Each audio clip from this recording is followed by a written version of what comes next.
All right, Frieren is clearly D tier. We don't care about Frieren. It's just a trashy fantasy show. We don't care about Frieren. All right, guys.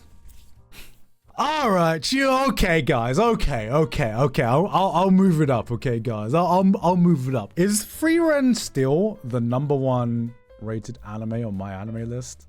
My anime list rankings. Okay.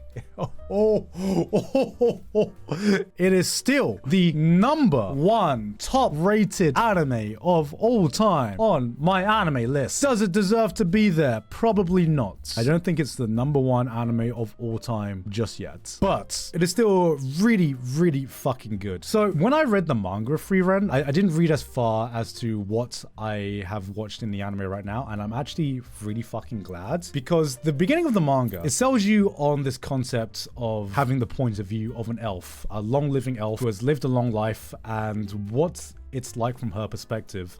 And then with how the plot evolves, it's kind of evolving more into your standard Tolkien-esque fantasy adventure. But the thing is, it's still really fucking good. It's still like, even though it's moved past the kind of gimmick of having the point of view of having this long living elf and the sadness and emotional things you deal with that, it's just now transforming into just a by the books, not so much by the books, but just a classic fantasy tale. And that's really all there is to say about Frieren, because I think what it does so well is using Frieren as a character. Normally I hate the trope of, oh, I'm a girl without emotions. Oh, I'm discovering emotions. Oh, what is this thing that I'm feeling now? Is this emotions? Am I feeling emotions? Like, normally I hate that fucking trope, but I think it just works so well with Frieren because it makes sense for her character, because she's not like without emotion. Just the way her character is, she's just emotionally distant, you know. And I think there's a big difference between full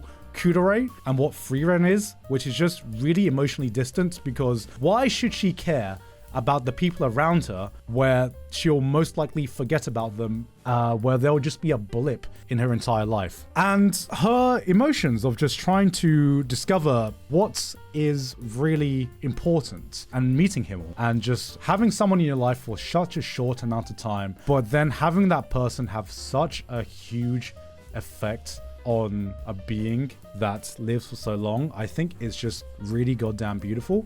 And every scene where she learns something new, that hits right here, man. That hits right here. I think out of every show, this one has got me tearing up more than every show combined. Yeah, every show combined, because it hits hard. So that's what I love about Frieren. What it didn't need to do was go this fucking hard with its animation. Man, it didn't need to go this fucking hard with his animation. Like, I was in this for the feels. I was in this for the tears. And then out of nowhere, they're like, wait a minute, let's drop a really fucking hard action scene. Let's just flex our animation. Oh, what's that? We want a dance scene? Here, let's drop a banger fucking dance scene as well. What this reminded me of was Mushoku Tensei Season 1, where this is just a high production show in every way, shape, or form, even if it doesn't need to. Right? It's not trying to have the best looking action scenes, but it just does it purely for the fact it's had enough time to cook. And this is what happens when you see a truly polished piece of work. And yeah, it's just a fucking great show. Was so afraid they would fumble the anime before. I'm so glad I was wrong. I am so glad that I only read up to a certain point in the manga, because the animation and the anime adaptation is going so hard that I'm kind of glad that I'm into unknown territory. Not to mention, Evan Cole is fucking killing it with the OST as well. Oh, everything about this just hits so hard, man. Frieren is really good, and it's still even cooking now. It's not over yet. It's not over. And I'm very, very excited to see where it continues going after this.